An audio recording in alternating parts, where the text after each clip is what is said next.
Good morning students. आज हम शुरू करेंगे संयुक्त साहस खाते से। तो संयुक्त साहस खाते जॉइंट वेंचर अकाउंट। यदि दो या दो से अधिक व्यक्ति मिलकर अल्प समय के लिए बिना फर्म का नाम दिए हुए तथा विशिष्ट व्यवहार को अलग करे बिना साझेदारी करते हैं तो यह साझेदारी संयुक्त साहस कहलाती है। मतलब कोई फर्म भी नहीं बनाएंगे और एक शॉर्ट टर्म के लिए दो पर्सन मिलके कोई काम कर रहे हैं, ठीक है। फिर विशिष्ट व्यवहार कार्य की समाप्ति पर संयुक्त साहस समाप्त हो जाता है। मतलब जो स्पेशल वर्क के लिए हमने डिसाइड किया है साथ में काम कर, दो जो लोग डिसाइड करते हैं साथ में काम करना, तो वो ख़त्म होते ही ये संयुक्त जो जॉइंट वेंचर अकाउंट है संयुक्त साहस समाप्त हो जाता है। तथा संयुक्त साहसियों जिन्होंने अपनी पूंजी व्यापार में लगाई लाभ हानि का आपस में बंटवारा कर लेते हैं। तो जो इसमें पैसे लगा रहे हैं वो प्रॉफिट एंड लॉस को एक दूसरे में बांट लेते हैं। तो विशिष्ट कार्य के लिए दो लोग मिलके काम कर रहे हैं यहाँ पे। और कंसाइनमेंट वाले में क्या था कि वहाँ पे प्रिंसिपल और एजेंट वाला रिलेशनशिप था। यहाँ वैसा नहीं है, दो जन मिलके काम कर रहे हैं, ठीक है। वहाँ भी दो जन थे लेकिन वो दो जन एजेंट और प्रिंसिपल की तरह काम कर रहा था। एक उसको भेज रहा है, एक वो उसके बिहाफ में गुड्स भेज रहा है और उसमें सारी जो रिस्पॉन्सिबिलिटीज़ थी वो ओनर की ही थी। क्लोजिंग स्टॉक जो एजेंट के पास बच रहा है उसकी जिम्मेदारी भी ओनर की होती है। उसमें कुछ प्रोडक्ट में ट्रांजिट में लॉस हो जाता है तो वो भी जिम्मेदारी ओनर की होती है। तो वहाँ सारी जिम्मेदारियाँ ओनर की और लॉस वहन की जिम्मेदारी भी ओनर की होती है और एजेंट सिर्फ कमीशन से जुड़ा हुआ होता है, ठीक है। लेकिन यहाँ दो व्यक्ति एक पूरी तरह से हर काम के लिए जिम्मेदार होते हैं। वो लास्ट तक प्रॉफिट एंड लॉस शेयर करते हैं, ठीक है। इक्वल होते हैं हर चीज़ में, या फिर जो भी टर्म्स उनके बीच में डिसाइड होगा उस पर डिपेंड करेगा। संयुक्त साहस की विशेषताएं, कैरेक्टरिस्टिक्स ऑफ जॉइंट वेंचर। यह दो या अधिक पक्षकारों के मध्य एक समझौता है। ये पक्षकार साहसी कहलाते हैं। तो ये दो या दो से अधिक लोगों के बीच में हो सकता है, इसमें पार्टिसिपेंट कर सकते हैं और वो जॉइंट को वेंचर कहलाएंगे, ठीक है। तो ये रिलेशन आपको जगह जगह ये पूछा जाता है ये कि कंसाइनमेंट कंसाइनमेंट में कंसाइनी और कंसाइनर के बीच में क्या रिलेशन होता है, तो वो तो प्रिंसिपल एजेंट का होता है। और यहाँ पे जो पार्टनर्स होते हैं उनके बीच के रिलेशन को क्या कहते हैं, तो वो को वेंचर्स होते हैं। ये बहुत ही इंपॉर्टेंट क्वेश्चन भी है आपके एक लाइन का, ठीक है, एक मार्क्स में। फर्म या व्यापार का कोई विशेष नाम नहीं होता है, यहाँ कोई नाम नहीं है, ठीक है। यह साहस केवल कार्य विशेष के लिए किया जाता है, एक स्पेशल काम के लिए होगा। संयुक्त साहस से हुआ लाभ हानि पूर्व निर्धारित अनुपात में बांटे जाते हैं तथा समान रूप में बांटे जाते हैं। या तो जो प्रॉफिट एंड लॉस है वो ऑलरेडी एक रेशियो डिसाइड हो जाएगा उसमें बांटेंगे, या फिर अगर डिसाइड नहीं है तो इक्वल रेशियो में बांटे जाएंगे। कार्य समाप्त होते ही संयुक्त साहस भी समाप्त हो जाता है। तो पांचवा पॉइंट जो है कि अगर वर्क खत्म हो गया है तो जॉइंट वेंचर भी खत्म हो जाएगा, ऑटोमेटिक खत्म हो गया, उसके लिए अलग से कुछ नहीं करना पड़ेगा इनको। यह जैसे कोई अगर कंपनी फॉर्म कर लेते हैं तो वो डिसॉल्व करनी पड़ती है काम खत्म करने के बाद, लेकिन यहाँ ऐसी कोई कंपनी है नहीं तो उसको वैसा कोई समापन वाला काम भी उसमें नहीं है। फिर छठा पॉइंट है यह सहसाहसियों के कार्य क्षेत्र के किसी विशेष कार्य हेतु बनाया जाता है। तो यह सहसाहसी के कार्य क्षेत्र के किसी विशेष कार्य हेतु बनाया जाता है, कोई स्पेशल वर्क जरूर होगा यहाँ पे। संयुक्त साहस की आवश्यकता, नीड ऑफ जॉइंट वेंचर। तो जॉइंट वेंचर की जरूरत क्यों पड़ती है, तो संयुक्त साहस की आवश्यकता निम्न कारणों से होती है। पहला, यदि जोखिम इतनी अधिक हो कि एक व्यक्ति उसे उठाने को तैयार ना हो। पहली सबसे बड़ा कि इसकी जरूरत क्यों पड़ती है, तो रिस्क जहाँ होता है वह अकेला इंसान अकेला व्यक्ति ये सोचता है कि मैं नहीं कर पाऊंगा, लेकिन अगर उसको सपोर्ट मिल जाता है, पार्टनर मिल जाता है, तो ये इजी हो जाता है उसके लिए कि ठीक है जो आइडिया आ रहा है उस पर अमल करने के लिए इजी है। यदि परियोजना में निवेश करने हेतु उपलब्ध धनराशि किसी एक व्यक्ति के पास उपलब्ध न हो, तो पहला तो एक रिस्क उठाने की कैपेसिटी है या नहीं एक पर्सन में, तो उसके लिए नंबर ऑफ पर्सन्स को इंक्रीज करते हैं। दूसरा इन्वेस्टमेंट, तो जिसको आइडिया आया हो कुछ करने का, कोई बिजनेस करने का, लेकिन उसके पास इन्वेस्टमेंट नहीं है, पैसे ही नहीं है, तो उसको पैसे लगाने वाला दूसरा इंसान चाहिएगा, मतलब व्यक्ति चाहिएगा। दूसरा या 2 से अधिक पर्सन वो सर्च करेंगे। ठीक है। तो थर्ड है यदि एक व्यक्ति में संपूर्ण कार्य को करने की क्षमता न हो और एक पर्सन खुद से पूरा काम अगर कैपेसिटी हैंडल, उसे लगता है कि मैं नहीं मैनेज कर पाऊंगा, एज अ प्रोप्राइटर की तरह काम नहीं कर पाऊंगा, तो वो इस तरह के किसी वेंचर में जा सकता है, जॉइंट वेंचर के में वर्क कर सकता है। संयुक्त साहस तथा प्रेक्षण में अंतर, तो difference between joint venture and consignment. तो ये कंसाइनमेंट और जॉइंट वेंचर का जो चैप्टर है, इसमें आपको थ्योरी पे बहुत सारे क्वेश्चंस बनते हैं, तो थ्योरी आप दोनों ही चैप्टर्स की बहुत अच्छे से करें, और दोनों में एक क्वेश्चन फिक्स होगा कि किसी एक में से कोई क्वेश्चन भी आए, लॉन्ग क्वेश्चन है। आप क्वेश्चन पेपर का पैटर्न जरूर देखें और उस हिसाब से चैप्टर्स उनको डिसाइड करें कि कौन सा, कुछ लिमिटेड चैप्टर्स तो आपको थरो होने ही चाहिए। देखो अंतर मैं स्पष्ट कर रही हूँ। संयुक्त साहस तथा प्रेक्षण में अंतर, तो इन क्या आधार क्या है इनके, तो देखो आधार आपसी संबंध, पहला है आपसी संबंध। तो सबसे पहले प्रेक्षण में क्या है, प्रेक्षण तथा प्रेक्षणी का संबंध प्रधान तथा एजेंट का होता है। ठीक है। फिर इसमें है संयुक्त साथ में सभी सम्मिलित व्यक्ति सहसाहसी सहस्वामी कहलाते हैं, मतलब को ओनर या को वेंचर कहलाते हैं। ठीक है। फिर है लाभ हानि का अधिकार, तो प्रेक्षण में प्रेक्षक प्रेक्षण का समस्त लाभ हानि प्राप्त करता है। तो जो प्रेक्षक होता है, प्रेक्षणी तो एजेंट होता है। ठीक है। तो प्रेक्षक जो होता है उसको वो साथ फाइनल प्रॉफिट एंड लॉस लेके जाता है, एजेंट को सिर्फ और सिर्फ कमीशन देते हैं। ठीक है। और सेकंड है यहाँ पे संयुक्त साहस में सभी सहसाहसी लाभ हानि पूर्व निर्धारित अनुपात में बांटते हैं, तो वो पहले जो डिसाइड कर लेते हैं उस अनुपात में या फिर इक्वल रेशियो में बांटेंगे।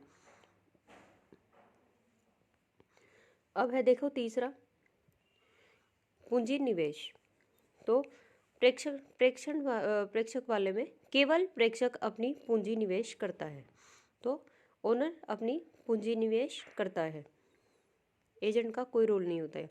यहाँ जॉइंट वेंचर में सभी सहसाहसी संयुक्त साहस में पूंजी निवेश करते हैं।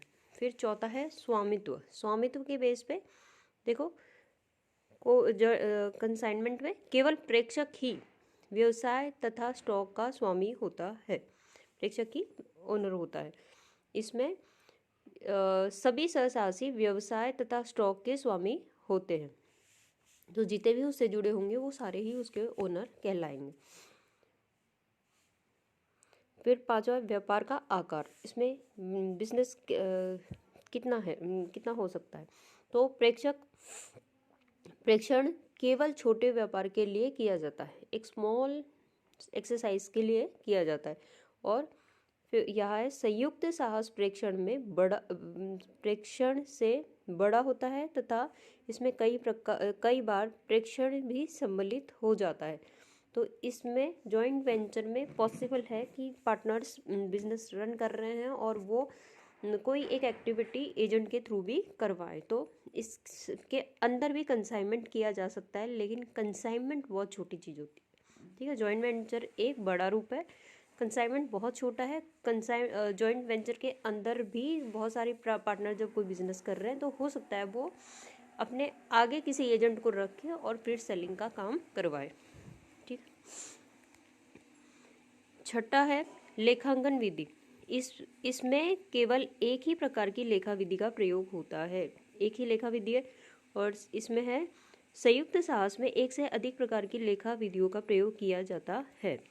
सातवां है समाप्ति, तो प्रेक्षण एक के पश्चात दूसरे प्रेक्षण से सतत व्यवसाय के रूप में चालू रह सकता है, तो एक खत्म हुआ दूसरा किया, मतलब एक जो लॉट बेचा बेचने के लिए वो ख़त्म हुआ, फिर दोबारा लॉट बेच दिया, इस तरह लगातार चालू रहता है, कंटिन्यू चालू रहता है। और ये है कार्य समाप्ति होते ही संयुक्त साहस समाप्त हो जाता है। तो जिस पर्पस के लिए इकट्ठा हुए हैं वो काम खत्म हो गया तो ये जॉइंट वेंचर भी समाप्त हो जाता है। वर्क विशेष पे ये डिपेंड करता है। और एजेंट वाला छोटा रूप होता है बिजनेस का, लेकिन वो लॉन्ग टाइम तक चल सकता है। अब है साझेदारी तथा संयुक्त साहस में अंतर। अब साझेदारी तथा संयुक्त साहस में क्या अंतर है? तो difference between partnership and joint venture, है ना। क्योंकि पार्टनरशिप में भी तो यही होता है कि कुछ लोग मिलके और बिजनेस करते हैं और प्रॉफिट शेयर करते हैं और इक्वली बांटते हैं या अनुपात में बांटते हैं, ठीक है। ओनर होते हैं, कोई इन्वेस्टमेंट लाता है, कोई उसको वर्क को एग्जीक्यूट करता है, तो ये सारी चीज़ें कॉमन सी होती है जॉइंट वेंचर की तरह। अब यहाँ इन दोनों में डिफरेंस कहाँ पे आता है, मेनली डिफरेंस कहाँ आएगा वो देखो। तो आधार क्या है? समय सीमा। तो संयुक्त साहस में सबसे पहले संयुक्त साहस के सारे पॉइंट बोलूँगी मैं, और फिर उसके बाद साझेदारी, कंपेयर संयुक्त साहस से साझेदारी को करूँगी, ठीक है। तो समय सीमा का निर्धारण अनिवार्य होता है, इसमें टाइम पहले से ही एकदम फिक्स डिसाइड करना पड़ेगा। फिर साझेदारी में कोई समय सीमा नहीं होती है, ठीक है, टाइम बाउंड नहीं होता है पार्टनरशिप में। फिर है फर्म के नाम का प्रयोग। तो किसी भी नाम का प्रयोग नहीं किया जाता है, उनका साहस स्वयं के नाम से ही किया जारी रहता है। तो कोई पर्टिकुलर कंपनी इस तरह का कोई पार्टनरशिप किसी भी तरह की कोई रजिस्ट्रेशन ये नहीं करते हैं, बिना नाम के ही चलते हैं, ठीक है। किसी भी नाम का प्रयोग नहीं किया जाता है। अब साझेदारी फर्म के नाम का प्रयोग किया जाता है। तो यहाँ पार्टनरशिप फर्म का एक नाम क्रिएट कर लेते हैं, ये पार्टनरशिप फर्म है। यहाँ सिर्फ पार्टनरशिप होती है, यहाँ पार्टनरशिप फर्म क्रिएट की जाती है। फिर तीसरा है सदस्यों का नाम। सभी सदस्य सहसाहसी कहलाते हैं। सभी सदस्य सहसाहसी कहलाते हैं, को वेंचर कहलाते हैं, और यहाँ सभी सदस्य साझेदार कहलाते हैं। तो पार्टनरशिप में सारे पार्टनर्स कहलाते हैं, वहाँ को वेंचरर कहलाते हैं, ठीक है। फिर चौथा है लाभ हानि निर्धारण का समय। लाभ हानि निर्धारण का समय। तो चौथा देखो, संयुक्त साहस में कार्य पूर्ण होते ही लाभ हानि का निर्धारण किया जाता है।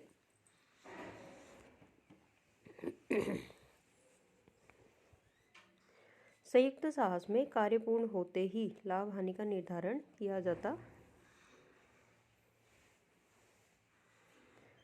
संयुक्त साहस में कार्य पूर्ण होते ही लाभ हानि का निर्धारण किया जाता है। तो यहाँ काम खत्म और प्रॉफिट शेयर हो जाता है तुरंत ही। और साझेदारी में लाभ हानि का निर्धारण वर्ष के अंत में किया जाता है। तो यहाँ ये वेट जो संयुक्त साहस में वो काम खत्म हो गया है, जिस पर्पस के लिए स्टार्ट किया था, अगर वो ही खत्म हो गया है तो ये फाइनेंशियल ईयर एंड होने का, कैलेंडर ईयर ख़त्म होने का ऐसा कोई वेट नहीं करेंगे। लेकिन अगर पार्टनरशिप है तो पार्टनरशिप में तो फाइनेंशियल ईयर का के टाइम ही, अगर 31 दिसंबर को अकाउंट्स बनाए जाते हैं तो उसी दिन बनेंगे, और वही क्या जो रेशियो होगा उसमें वो प्रॉफिट बटेगा। उससे पहले ज़रूरत ही नहीं होगी को कैलकुलेशन की जाए, ठीक है। फिर प्रतिस्पर्धी व्यवसाय चलाना, ठीक है। तो पांचवा संयुक्त साहस में समान प्रतिरूप ही व्यापार चलाया जा सकता है। समान प्रतिरूप ही व्यापार चलाया जा सकता है। और साझेदारी फर्म के प्रतिस्पर्धी व्यापार नहीं चला सकते। तो दोनों में क्या डिफरेंस? पार्टनरशिप फर्म अगर बना रखी है तो सारे पार्टनर्स उसी फर्म से जुड़कर काम करेंगे और एक ही ऑब्जेक्ट के लिए काम करेंगे। ये नहीं कि अलग अलग अपना कुछ कर रहे हैं, ऐसा नहीं करेंगे, वो उसी से जुड़ा हुआ काम करेंगे। और संयुक्त साहस में वो उस विशेष कार्य के लिए जरूर साथ आए होंगे, लेकिन उसके अलावा भी सबका अपना अपना सेटअप होगा, वो कहीं और भी इन्वॉल्वमेंट उनकी हो सकती है। क्योंकि ये तो बहुत ही शॉर्ट टाइम पर होता है, शॉर्ट पीरियड के लिए होता है और शॉर्ट स्पेशल वर्क के लिए होता है। तो ये हो सकता है कि स्पेशलाइज अपनी अपनी फील्ड में जो स्पेशलाइज्ड हो, अलग अलग किसी कंपनी या फर्म में या प्रोप्राइटरशिप में काम कर रहे हो, उन लोगों को वो दो या दो से अधिक लोग इकट्ठा होके ऐसा कोई जॉइंट वेंचर निकाल के अलग से कुछ प्रॉफिट कमाने का सोचे, ठीक है। लेकिन इसमें साझेदारी वाले फर्म में सारे एक एक ही उस पर फोकस करेंगे, उसी बिजनेस के लिए मैक्सिमम सेल करके प्रॉफिट कमाने का सोचेंगे। लागू नियम अधिनियम। संयुक्त साहस पर कोई विशेष अधिनियम लागू नहीं होता है यदि किसी विशेष नियमों एवं कानून से प्रतिबंधित नहीं है। तो इसमें कोई स्पेशल कानून अभी तक क्रिएट नहीं है और ये नॉर्मल जो जो भी बिजनेस के रूल्स होते हैं उसी हिसाब से चलते हैं, ठीक है। और साझेदारी पर भारतीय साझेदारी नियम अधिनियम लागू होता है, तो यहाँ पार्टनरशिप एक्ट लागू होता है। अब अकाउंटिंग, लेखा व्यवहार। तो इसे नेक्स्ट लेक्चर में मैं आपको अकाउंटिंग पढ़ाऊँ, लेखा व्यवहार सारे बताती हूँ।